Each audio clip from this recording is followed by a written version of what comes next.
During their last inspection, Texas engineers rated the condition of this 91-year-old hydroelectric dam near San Antonio as fair. An almost identical dam on the Guadalupe River at Lake Dunlap had an overall rating of good, right up until it failed this past May. It was a shock to everybody. I mean, yeah, they kept saying that this was the best one out of the mix. Across the country, dams are in a state of decay that is endangering thousands of people who live downstream. There were a lot of dams constructed in the earlier part of the 20th century, and a lot of those dams were not built up to today's standards, and they need to be upgraded.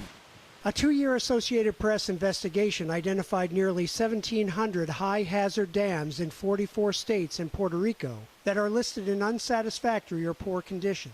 Several states, including Texas, did not provide complete data.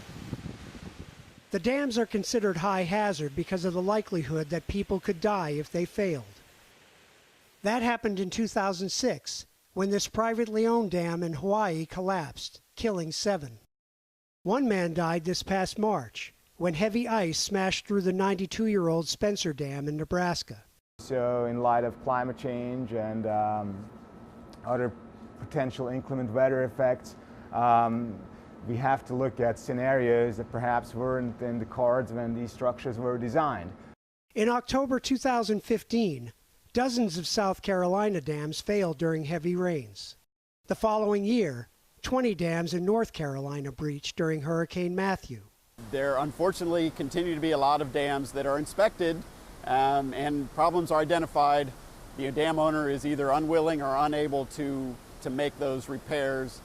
The city of Atlanta recently took this reservoir offline and partially drained it after water began bubbling up near businesses beneath its earthen dam. There was kind of a period where there was this sort of perpetual seepage that was kind of coming down the hill and coming down the street. California boosted its dam safety budget by $7 million following the 2017 spillway failure at Oroville Dam, the nation's tallest. A post-failure review of the Lake Dunlap Dam in Texas found that the steel hinges on a spillway gate had rusted.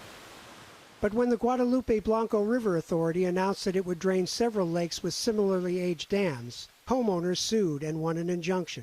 Entire economies and ways of life have developed around what started out as a civil engineering project, and you can't take that away.